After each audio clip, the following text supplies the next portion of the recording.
What up, crypto fam? It's Phantom. We're going to be taking a look at the cryptocurrency market. Looks like the little dog wants to help us out again today. Calling her energy to help us out. She's ready. She's ready to get going. She's going to help Bitcoin pump some this week. Taking a look at the fear and greed index. Looks like we're down to 21. Which isn't really that surprising. We're about where we were at last week. We're still in extreme fear territory, which again is not surprising. Where the price action is at, it's boring. There's nothing exciting going on in the market. It's moving flat. The price action is almost non-existent at this point, and that frightens a lot of people because a lot of the market, unfortunately, has gotten used to volatility and insane gains during bull markets, and a lot of the retail money is new and they haven't ridden this roller coaster before. So when the price action isn't moving or goes down, we tend to move to extreme fear territories rather quickly. So if you watch the stream, though, you know that this isn't something to be fearful of. This is something to be embraced until indicators start to really show everything shows signs of bearish momentum.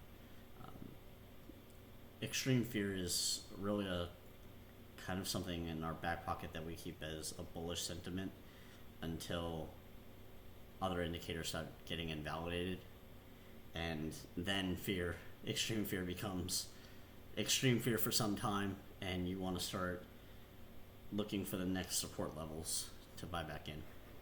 But we do have some good news on the table today. I'm still sticking to my theory where we have held the weekly support levels that we've held since that we created back in December 2020. They've held for us time and time again.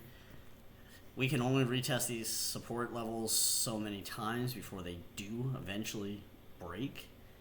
But holding support is a really strong bullish sign for the upside.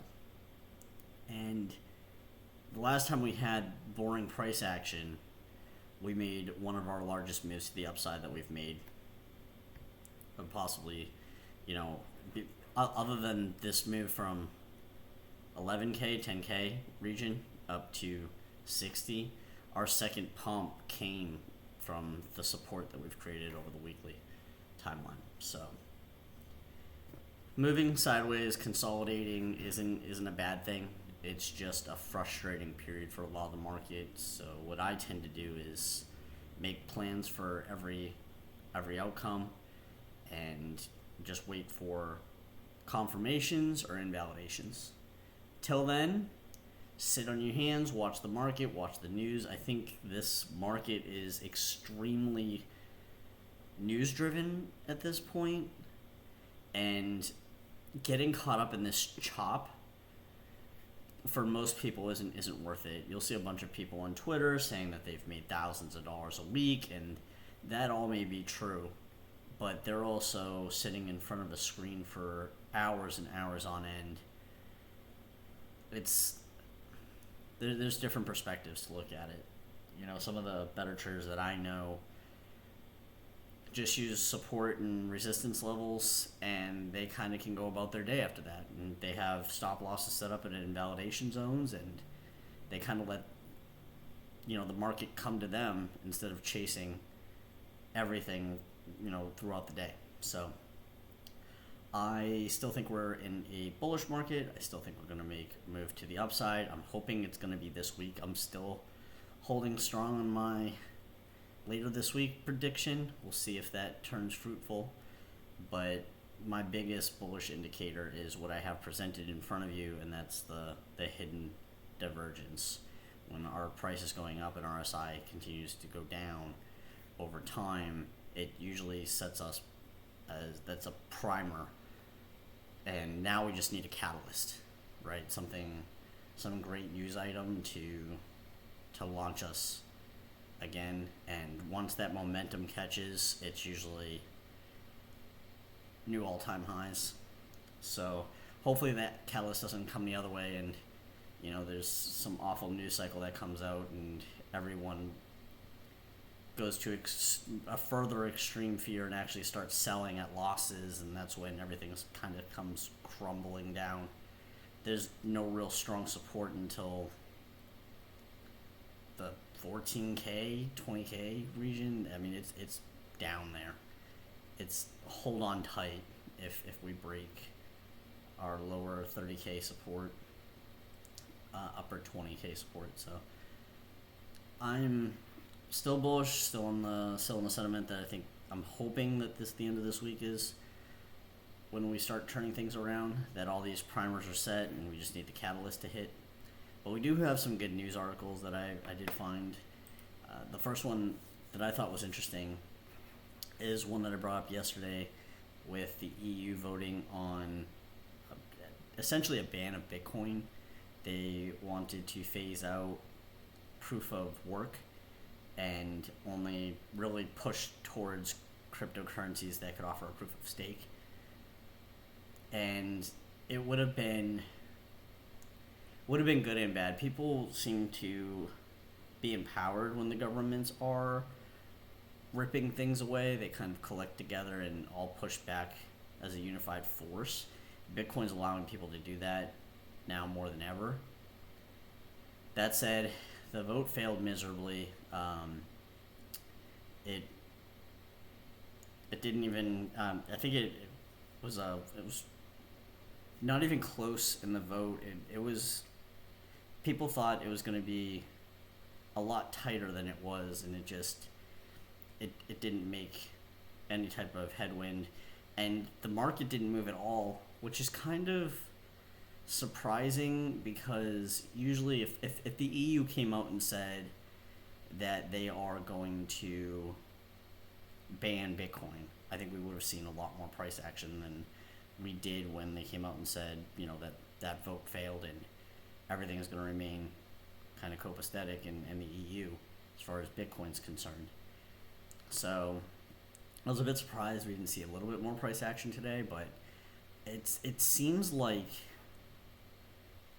there's just a ton of support at this 38, 39K level, and someone's gobbling up all of the sell pressure. Maybe they know that there's a big move coming. Maybe it's just, institutional investors, interested in this range. I'm not sure, but every time we start to make a move down towards this weekly trend line, the price gets swallowed up. I don't know how many times that can continue to happen, but I'm here for it, because I think the longer we move sideways, the more that crypto Twitter and investors get frustrated, the higher the likelihood that we make a big move. And my prediction is a big move to the upside. I could be wrong, but the other news article that I found interesting is Limewire is back in the news, and they're using ALGO to power their NFT marketplace. Limewire says that it will mint its NFTs and collectibles on ALGO, and that a token will also be launched later this year. While Limewire NFTs will feature music-related media, its custom token will serve various functions by providing access to community features, voting rights, rewards. Limewire says it chose Algorand as the basis of its system because of its energy-efficient, carbon-negative blockchain footprint. Unlike Bitcoin and Ethereum, ALGO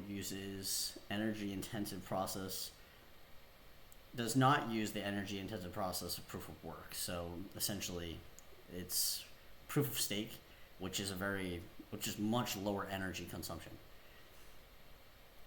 So that's a pretty big piece of news. I think the NFT space is going to be large in the media industry. It's going to be a way for people to verify that the music that they're getting is legitimate, and it's going to be a way for not only people to understand that their music's legitimate, but for the creators to actually follow their content and see where it's being used legitimately and where it may not be used legitimately. And I think that's a big space with a lot of opportunity, because some of these people in this industry will pay unbelievable money to have their music listened to through the proper channels. It's going to be I think it's going to be a big thing in the blockchain space. So I'm looking forward to that. The other news is the PayPal CEO came out and said that crypto will redefine the financial world. He essentially came out saying he doesn't care what the price of Bitcoin is. He doesn't care what the price of Ethereum is. He's invested in both of them.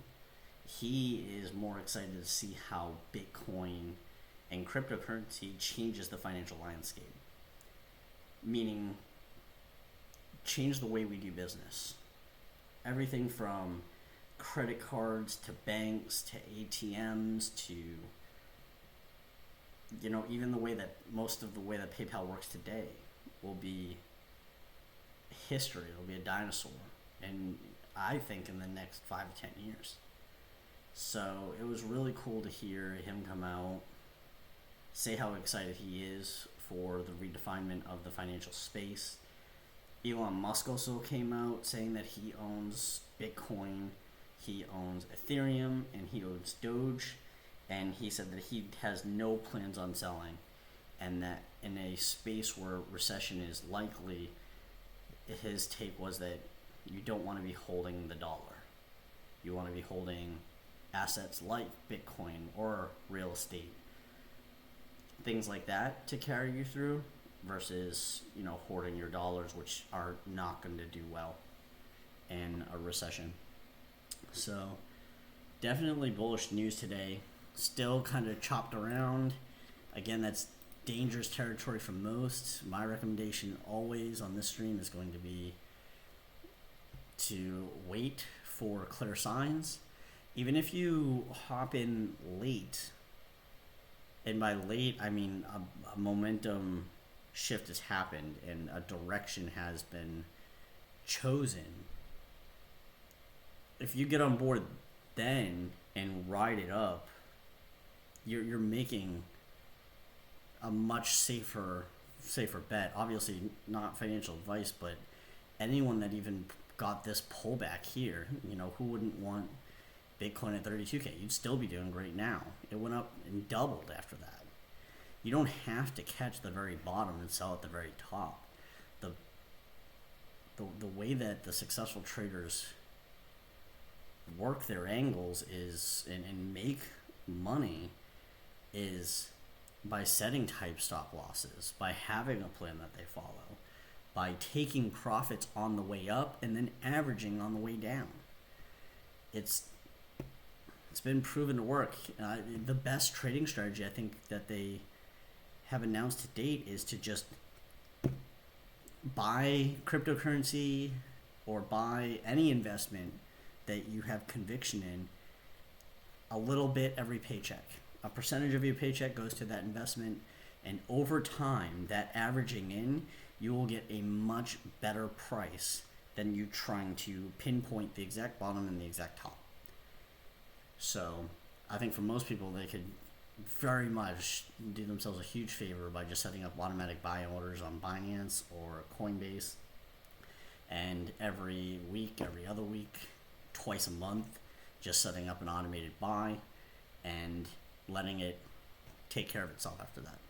Don't even look at it. Throw the keys out. Don't throw them out. Put them somewhere safe that that you can look at them in 5-10 years. That said, I think the space is going to be making a big move. I'm still holding on to my prediction by the end of the week, and it just seems like it's primed for a move. The hidden divergence is the biggest sign for me, but also just the consolidation that for so long, when we did have this before, we popped up, and these are looking very similar to me as they did back, in July before we had our next run. It's just sweeping. There's a lot of people predicting downside, and if we get a giant candle, they're gonna knock all those short positions out, and I think at that point momentum kicks in and we take off again. And it's important to recognize that enough people obviously didn't take profits on the way up. But that's also why we're at where we're at, because a lot of people will just hold until they recover their losses. But my recommendation is always average on the way down, scale your way out towards the top. You're never going to get the exact bottom and the exact top. I think it's crazy to think that. It's insane to try and snipe that type of position unless you're a very experienced trader. I've found my best efforts to be buying at resistance or buying at support and selling at resistance, and just rinse and repeat. So one of the trading strategies that I've held on for some time is if I put my money in and my money doubles, I take my original investment out. And then I'm just kind of gambling with winnings at that point. And I can be a lot more risk adverse with just that. Obviously, continuing to pull out profits is a favorable thing. But if you're paying yourself back with your original investment, you can start taking, higher risk shots at things and understanding how the market moves in these cycles. I think the big difference this time from 2017, because obviously this is a much different cycle, is how powerful the new cycle is on the price of these assets. I think tomorrow is going to be a strong day, and I'm looking forward to seeing it. I hope we have some great news that comes out. I wouldn't be surprised if we heard a little bit early from the Fed. They tend to kind of release spoilers before their announcements. So I'm hoping that we get the catalyst this week and we can get out of this rut of sideways movement and make our move to the up or downside.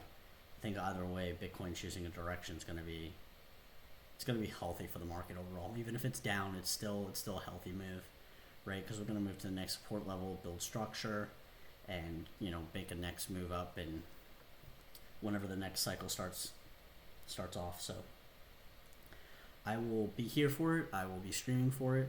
I hope that you find this content valuable. If you do, please consider giving a follow or like on my push all these to YouTube as well.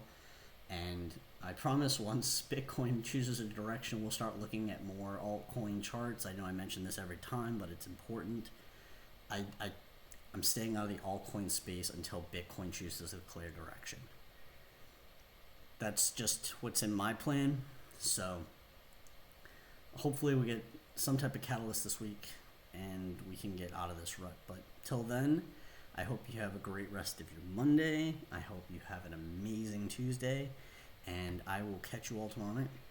Till then, peace.